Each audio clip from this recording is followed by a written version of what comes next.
For this recipe you will need a frying pan that can go into the oven. This Ingenio frying pan, I can start making the mixture on the hob, detach the handle, pop it in the oven. If you don't have a pan with a detachable handle or a pan like a cast iron one with a metal handle, you will need to make the mixture, transfer it to a pie dish, put the filo on the top and then put it in the oven. So this is just easier and less washing up. Because it's a very quick recipe, I've got everything pre-prepared. I've cut my chicken, I've actually cut my mushrooms into 6 instead of 4 because they're quite big.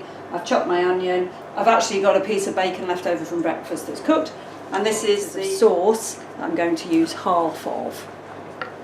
So, first thing I need to do is put this on, brown the chicken in a bit of olive oil. Put my chicken in. Just want it to change colour. Raw chicken is one of the things that can make people ill, so put this straight in the washing up. You don't want to get anything on here to pick up this, what could be chicken germs, salmonella, listeria, whatever they are. We want this to change colour and cook through. Because my bacon's already cooked, I don't need to pop it in here, but I will put it in to warm through when the chicken is already cooked. You can see I probably didn't need that much oil. This nice non-stick pan. You need to virtually cook this through because it's only going in the oven for 15 minutes. That's not really time to cook the chicken. You do not want to eat in raw chicken. If you've got a spatula, you might be better off with that because you can actually turn the chicken over. This is a bit of an oversized one. I'm going to pop my bacon in now, although it's already cooked. If yours is raw, I've snipped this up with scissors. If yours is raw, pop it in with the chicken at the start.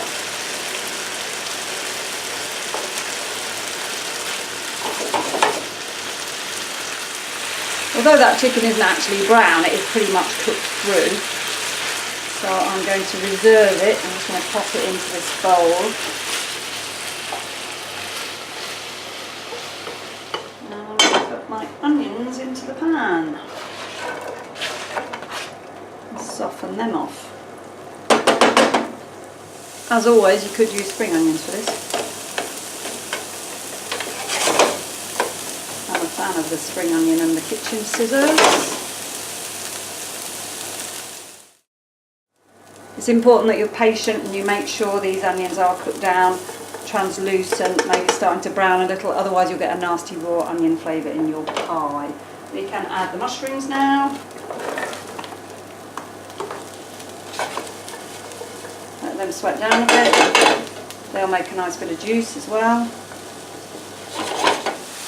And again, because this is only going in the oven for 15 minutes, we need to be sure that the mushrooms are already soft and cooked before it goes in, or you're going to get big hard lumps of raw mushroom in your pie. That looks good. Return our chicken and bacon to the pan. That looks good already to me. This is half a measure of the basic sauce. I'm going to put into that a tablespoon of mustard. There isn't any other seasoning in this sauce. There's no salt, there's no pepper. The bacon's quite salty and the mustard is going to serve as pepper. A tablespoon looks like a lot, but this is not particularly hot mustard and it is going to make it really tasty. I'm using a traditional tablespoon. You can use a measuring spoon if you want. I'm mixing that into the sauce to make sure it really infuses with everything. You could always put a bit less in, taste it and see what you think, but I think that, delicious. If you've got some wine or some vermouth or some sherry or something, just a glug, like a shot measure, and then cook that off. It just gives it a little extra boost. We need to cook it off because it wouldn't taste nice to get the alcohol flavour in with it. We just want the vermouth flavour. Vermouth's got all sorts of aromatics in it that are going to spice themselves for us. I'm going to put a little bit of black pepper in, just as you know from my other films, I like it. I made a whole measure and I'm only using half. You can make half a measure. Just use 25 grams of butter, 25 grams of flour, 250 millilitres of milk, and just use exactly the same technique. Give that a smell to see if the alcohol's burnt off. If it smells alcoholic, it's still burning off. That's about done now. Just turn that right down and add this sauce in. It looks thick, but the juice from the mushrooms and the onions and a little bit of vermouth will soften it up a bit. We don't want it too runny in our pie. As always, I want every last bit. Don't waste all our hard work. And as always, less washing up. I think from cooking with children, I don't use salt. If you want to add some salt, then do. Gently stir all that together. I guess you could halve this recipe. Let's make 2 portions. It's quite an impressive pie. It's worth doing 4. So at this stage, if your frying pan can't go in the oven, you need to transfer all this mixture into a pie dish, and then we'll put the topping. I'm going to turn that off, let it cool a bit, and I'll show you how to put the filo on the top.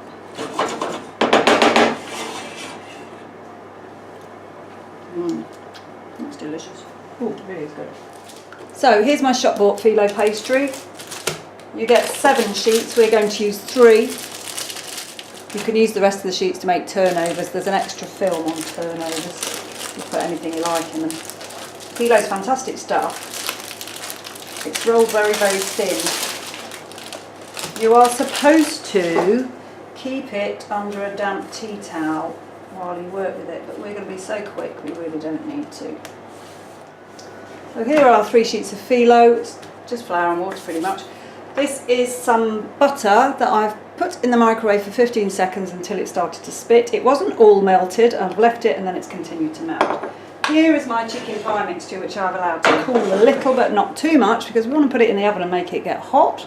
So next job, I'm just going to crumple these up. And I want to cover the whole of the pie, so if each one covers about 1/3 of it,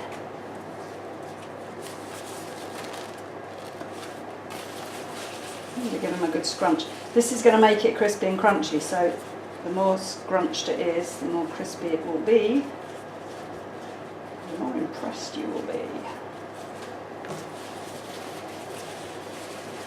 Right, but you see it's quite strong, it's not brittle, unless you let it dry out, which is of course why you're supposed to have it under a damp tea towel. There we go. And now what we need to do is paint it or dot it with the melted butter. You can actually drizzle it on, can you? If you don't have a pastry brush, you can either drizzle it on, you could use a bit of kitchen roll, you could use your fingers.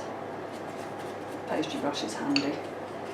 Try and get the top bits because they'll burn if they haven't got butter on them. And this is going to make it golden and delicious.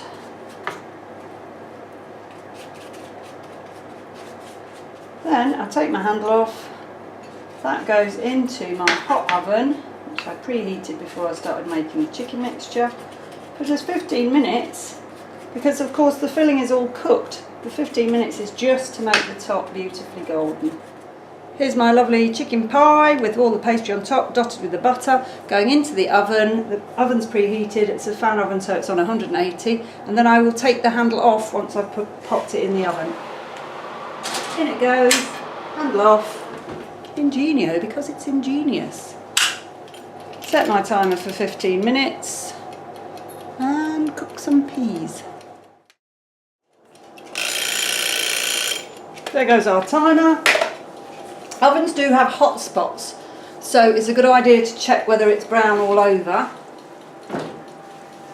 Also, hey, how's that?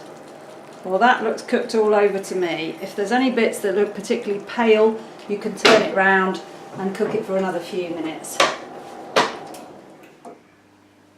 Chicken filo pie. How gorgeous is that? Serving this is tricky because you've got a crispy top and a soft bottom. I'm going to cut it into 4, cut the top first.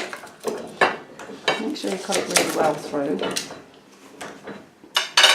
Now I'm going to try and take it out in one piece with this spatula.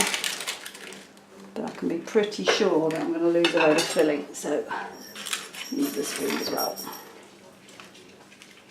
There we go.